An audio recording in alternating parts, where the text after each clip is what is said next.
My father called my daughter's birthday kid style, then sent out a family-wide invite without asking. I didn't yell. I just set the table and waited for the ruin. I found him on my porch again, measuring my wind chimes, not like admiring them. I mean with an actual tape measure, brows furrowed, muttering something about poor proportional resonance, while sipping from a stainless steel travel mug that said, "Designers do it with style." I didn't say anything, just stood in the doorway with a tray of cucumber sandwiches I'd made with store-bought pickles because my vines didn't take this year. I should have just turned around. I should have gone back inside and let him finish whatever critique he was building in that over-accessorized brain of his. But I didn't. I just stood there, watching, wondering what fresh offense he'd unearthed this time. "My God," he finally said, like he was inspecting a crime scene. "This entire patio is off balance. Do you not see how the visual weight drags the eye down? And that welcome mat, it's giving preschool. It was made by my daughter. Hand-stenciled daisies and her name in bright pink paint. She's 7. She cried when the dog stepped on it. I told her that's what welcome mats are for. I said nothing, just stared at him, letting the tray tremble slightly in my hands. Not from nerves, but from restraint. The man I'm talking about is my father. He used to design the layouts for JCPenney floors before the company imploded under a new CEO and almost took the entire brand with it. My dad blames modern corporate ignorance and TikTok trends. I blame the same thing I've always blamed. His inability to see anything as sacred unless he put it there himself. Our childhood home changed more often than a fashion runway. One year our living room was urban safari, with zebra print throws and artificial palm fronds sticking out of every available surface. The next year, Hampton's casual. All whitewashed furniture and shell-patterned lamps. Then it was minimalist gray with sharp, cold accents, like we were living in a quartz countertop. When themes were discontinued, our house would wear the clearance rack. My bedroom went from cozy pastel cottage to industrial teen grit in less than 12 months. I didn't get a say. I was just another corner to style. You'd think I'd have grown numb to it, but I still remember the first time I tried to decorate my own space after moving out. I bought this crooked little wooden sign that said, "Home is where the dirt is," from a thrift shop in Ashford. Hung it above the kitchen sink. When Dad visited, he took it down without saying a word. Just removed it like it was trash that had blown in through the window. So maybe it won't surprise you when I say, he doesn't like my home. That part isn't new. What is new is the party. My daughter is turning 8. She asked for a small birthday get-together. Just a few close friends, water toys, some burgers, the good kind my husband makes with fresh garden tomatoes and thick-sliced onions. We bought lemonade mix, bubble wands, streamers.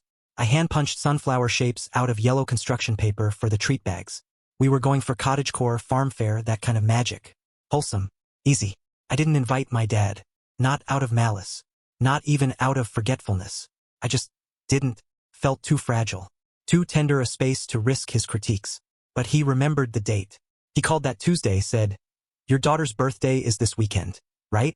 I'd love to come. Maybe even bring a few of the others. None of my siblings have seen your new place yet." The new place I've lived in for 4 years. I hesitated. In my head I screamed, "No," but what came out was softer. It's really meant to be just the kids and a few of the moms. But I'll talk to my husband and daughter. They both said they didn't mind. So I called him back. Told him yes. Told him he could invite the family. That's when it went sideways. Within the hour, he sent out a group text to every aunt and uncle and cousin he could find in his contacts. "Everyone party at OP's house this weekend. Food is burgers and hot dogs. Kid style. Please bring more food." And then, of course, my full address. Kid style. Like I was hosting a ball pit birthday at Chuck E. Cheese. Like we were serving microwaved corn dogs and juice boxes instead of hand-packed patties. Grilled to perfection. My husband buys hot dogs that cost more than some cuts of steak. And me? I grow the tomatoes. I make the lemonade with local honey. The only thing that didn't come from a garden was the pickles. And believe me, I tried. The text stung. It wasn't just the tone or the implication that we were underserving. It was the way he flattened the event down to something cheap and silly. To him, cottagecore isn't aesthetic. It's rural regression. He thinks my walls are cluttered because I hang antique spoons and floral plates I inherited from my grandmother. He says my porch swing looks like a sad prop from a high school play. He once rearranged the furniture in my living room when I left to change the laundry. And now? He was sending out mass invites and framing our menu like it was a preschool lunch tray. No one has RSVP'd yet. Maybe no one will. That would almost be a blessing. A quiet weekend with my daughter and a few moms I actually like. Water balloons. Sidewalk chalk. Cold drinks. Simple joy. But in the back of my mind, I'm already watching him critique my patio furniture. Already hearing him ask if I've considered a bolder color palette for the cushions. I can see my Aunt Marie fake smiling at the cucumber sandwiches and Uncle Darren asking if we have anything less Pinterest, more grill out. I'm trying to tell myself it doesn't matter. That it's just one afternoon. But it feels like more than that. It feels like my space, my sanctuary, is being hijacked again. Like the themes I choose are somehow always wrong. Like I'm 12 years old again, watching my posters come down because they didn't match the mood board. I keep thinking maybe this will be the year I finally say something. Set a boundary. Tell him I don't need his notes, his feedback, his designer diagnosis. But part of me still wants them to come. Wants them to see the garden beds I built with my daughter. The trellis we painted together. The living room I curated with textures I love, even if they don't pop on entry. Because it's my home. And maybe the real reason I didn't invite him isn't because I was protecting the party. Maybe it's because I was afraid of seeing my own joy through his disapproval. More soon. Edit. I'm still getting texts asking what kid style means. If anyone figures it out, let me know. My husband's threatening to label all the condiments with crayon signs just to commit to the bit. Update 1. I woke up to folding chairs on my lawn. Not the ones I bought. Not the ones I borrowed from my neighbor or pulled from the garage. These were the aluminum kind with the woven plastic strips, sun-bleached and sticky with old sweat. 2 were already sunken into my grass. 1 was half collapsed, still bearing the imprint of my Uncle Darren's substantial backside from God knows when he dropped it off. It wasn't just the chairs. There was a cooler too. Bright orange. Crusty with ancient barbecue sauce around the lid. Inside, a half-melted block of ice and something that might have been coleslaw once, now floating in mayonnaise soup. A note on the lid in Sharp said, starting early, save a space. D. My stomach turned. It was Friday. The party wasn't until Sunday. I hadn't even set up the shade tents yet. I called my husband and asked if he'd seen the chairs. He laughed at first, thought I was joking. When I told him I wasn't, he said, well, maybe they're just excited? Excited doesn't make people trespass. Excited doesn't make people use your front lawn like it's general admission to a music festival. I texted my dad. No response. Instead, 3 more family members texted me back, all with some variation of, heard about the party. Can't wait. 1 asked if we'd be doing a veggie option for the grill. Another asked if we had room for a cornhole set. One of my cousins wanted to know if her boyfriend, who no one's met and who once tagged her in a post about grilling as a divine right, could bring his own seasoning blend. I wanted to scream. Instead, I took a picture of the cooler and chairs and posted it to the group chat my dad had created. No caption. Just the image. He responded 6 minutes later. That's just Darren being proactive. Don't stress. It'll be fun. That word again. Fun. The same way he used to describe turning our bedroom into a shared creative space when he moved my sister and me into bunk beds to make room for an indoor herb wall. The same way he described painting our kitchen eggplant purple because it was a bold, European choice. The same way he described my mother's panic attacks as theatrics. I told myself I could still salvage it. I'd rearrange the timeline. Move some of the decor prep to tonight. Maybe bribe the kids with popsicles to help set up. I even called my friend Amanda, one of the cool moms in our group, and asked if she'd be willing to come early to help buffer the chaos. She said yes without hesitation. But then my sister called. Not the easily offended one. The younger one. The one who usually avoids these things entirely. She sounded different. I just got a call from Dad, she said. He wanted to warn me that you might be sensitive this weekend. Something about your hyper-curated farmhouse phase making it hard for you to host real events. I went quiet. He called your design choices emotionally unstable, she added. Said he was worried about triggering your domestic anxieties. I laughed. I actually laughed. Because the only thing unstable here is a man who thinks themed centerpieces are an affront to God. I told her I was fine. That I'd handle it. That she didn't need to come if she didn't want to. But she paused. Then said something I didn't expect. I think I do want to come. That stopped me cold. Why? Because you've invited us all 100 times and no one's ever shown up. And now Dad's hijacking it like he invented the house. It's not right. It wasn't right. But it was happening. By Saturday afternoon it had escalated. People started dropping off food. Without asking. Aunt Linda brought a tray of deviled eggs that smelled vaguely like pennies and sweat. My cousin's boyfriend dropped off a tub of potato salad with a label that said best before 2023. Someone left a box of off-brand soda under my mailbox, root beer, grape, and a flavor that just said red. There was no coordination. No courtesy. Just an assumption that this was their event now. I told my husband we needed to draw a line. He agreed. So we decided we'd do our thing. Stick to the plan. Our burgers, our lemonade, our decorations. Anyone who wanted to bring extras could do so, but we weren't going to rearrange everything to fit someone else's chaos. That night, I stood in my backyard stringing fairy lights between 2 trees while my daughter danced barefoot on the patio in a plastic tiara, blowing bubbles and humming a made-up tune. I almost cried. Not out of stress. Not out of frustration. Out of this aching, impossible desire to protect that moment from everything that was coming. Because I could already hear it, my dad, walking through the gate, taking in the soft whites and yellows of the party decor, muttering under his breath about lost opportunity for drama or how we could have done a balloon arch in navy and gold. He'd say something cruel. Not directly. Just sharp enough to draw blood. And I would bite my tongue. Again. Because that's the game we've always played. He pushes. I fold. But not this time. This time, I feel it building. The restraint thinning. The tolerance unraveling. I don't know what's going to happen tomorrow. But I can feel the storm coming. And I think for once I might let it rain. Update 2. I didn't think it would be the napkins that broke me. But there I was 8:46 a.m. on the day of my daughter's party, standing in my own kitchen, staring down a pack of guest-brought napkins that said Grill Daddy in Comic Sans over a clip-art spatula. It wasn't just the font. It wasn't just the implication that this backyard celebration was now some kind of Midwestern bachelor barbecue. It was the fact that they were already opened. Someone had preemptively set them out in my dining room, replacing the gingham and sunflower napkins I'd folded by hand the night before. Mine were in a crumpled pile on the floor, lightly damp from condensation off the sweet tea pitcher I'd carefully decanted into a mason jar with a raffia ribbon. My dad had let himself in. Early. He brought a folding speaker and was testing bass levels on a 2006 remix of Hot and Harry. When I came out onto the patio, he greeted me like a coworker at a networking event. Hey kiddo, he said, then frowned at the seating arrangement. You know, if you rotated those benches to face the tree line, you'd create more spatial energy. And you really shouldn't put the desserts under direct sun. I said nothing. I just walked past him, picked up the speaker, and unplugged it. He didn't stop me. He just sighed and said, well, don't come crying to me when the party falls flat. You don't plan for visual intrigue, you lose your audience. It's my daughter's 8th birthday. She wanted bubbles. Sidewalk chalk. Friends. Instead, there were 23 folding chairs, 7 unopened bags of Doritos, 2 enormous crock pots of world-famous chili, it was 89 degrees, and a 3-tiered cupcake tower my Aunt Linda wheeled in from her van. Complete with a printed banner that said, Happy Birthday, Sweetie Pie, in pink Comic Sans. Her dog's name is Sweetie Pie. She reused the banner. The first guests arrived just after 10:30. Not kids. Adults. An uncle I hadn't seen in 3 years. A cousin who had blocked me on Facebook after an argument about fence colors. They walked around my backyard like they were touring a condemned museum. Picking things up. Judging. Whispering. I caught one of them in the laundry room. Going through my cabinets. When I confronted her, she said, just looking for some ibuprofen. My back is killing me from the drive. You really should keep a guest basket in the bathroom. I offered to help her find her way out of the house. At 11:15, the first of the kids showed up, my daughter's best friend, Becca, and her mom, Amanda. They were wearing matching tie-dye dresses and carrying a bag of bubble wands and a little rainbow cake we'd all chipped in for. Becca ran straight for my daughter. They screamed, hugged, started twirling. It was perfect. For 38 minutes. Then my dad put on a microphone. A literal microphone. With a headset. He started narrating. Welcome everyone to the birthday bash of the season. Let's give it up for the Grill Asters. And don't forget to try Uncle Darren's spicy dogs, rated PG-13 for flavor. Laughter. Claps. I looked at Amanda. Her smile was tight. Her eyes said everything.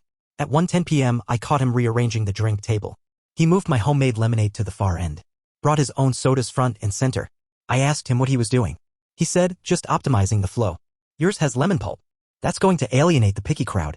I stared at him for a full 10 seconds. Then I picked up the lemonade jar, walked it back to the kitchen, and drank straight from the spout until my throat burned. At 2:30, the final blow landed. He called for everyone's attention. Tapped the mic. Before we get to gifts, he said, I just want to thank everyone for coming out today to this beautiful celebration hosted in this, let's call it charming little space my daughter calls home. Laughter. Actual applause. I know we're all missing a little elegance today, he continued, but hey, what's a party without a few crooked fences and decorative spoons? More laughter. I don't remember walking up to him. I don't remember grabbing the mic. I just remember the look on his face when I took it. Blank. Like he didn't think I had it in me. I didn't yell. I didn't cry. I just said, I didn't invite you for a reason. Silence. I didn't invite you because every time you step into my space, you treat it like a showroom you didn't approve. Because you don't know how to exist without being the center. Because you turn everything into a stage, and I'm tired of being your ugly set piece. Gasps. Some people stood. Some whispered. My daughter stopped twirling. Today was supposed to be for her, I said. Not you. Not your opinions. Not your commentary. Just joy. Simple, unbranded joy. I handed him the mic. He didn't take it. So I dropped it on the grass and walked back inside. Amanda followed me. She closed the door. Sat me down. Handed me a cup of that warm lemonade I'd salvaged. Outside, I could hear the murmurs. Some people were packing up. Others awkwardly pretending nothing had happened. My dad didn't leave. He stayed. Quiet now. For once. And when the sun began to dip and the string lights turned on, something miraculous happened. The party restarted. The real one. The kids set up a talent show. Becca did a cartwheel. Amanda taught the girls how to do sidewalk mosaics with colored tape. My daughter laughed so hard at one point she fell off the porch swing and rolled in the grass, completely unbothered by the frosting still on her cheeks. It wasn't the party I planned. But it was ours. And the last thing I saw before going to bed was a photo Amanda sent me. My daughter standing in front of the now-rescued lemonade jar holding a sign that read, "Best day ever," in crayon. Update 3 final. The next morning, the yard was quiet. The chairs were gone. The rogue coolers vanished. Someone had even taken the leftover chili, which I assumed meant Darren because no one else touched it. The only trace of the chaos was a single Grill Daddy napkin wedged under the birdbath and a faint sticky trail where someone had spilled red soda down the porch steps. Inside, the house was still. My daughter was asleep on the couch in her unicorn pajamas curled under the handmade quilt my grandmother gave me when I moved out. Her tiara was tilted sideways and a cupcake was still clutched loosely in her hand like a forgotten trophy.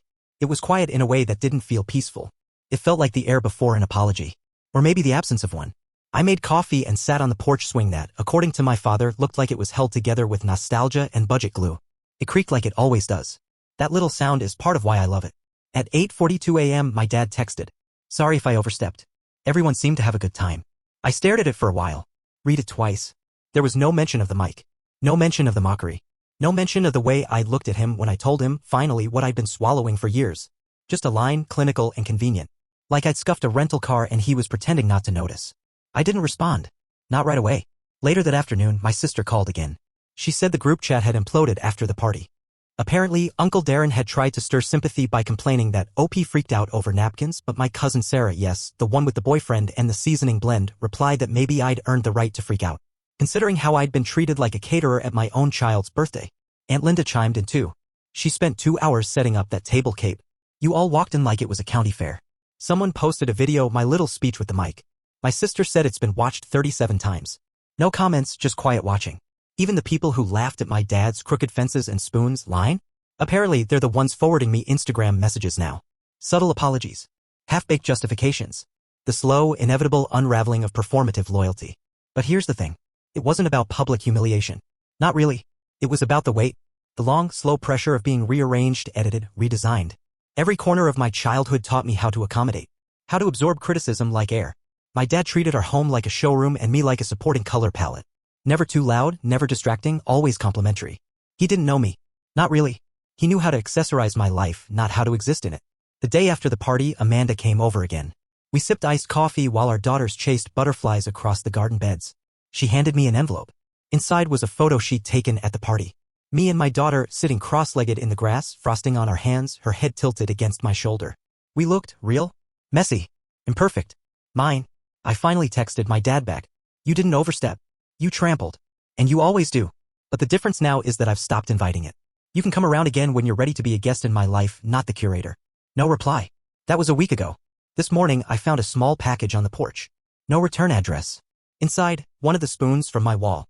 The one with the sunflower etching. It had been polished. Wrapped in tissue paper.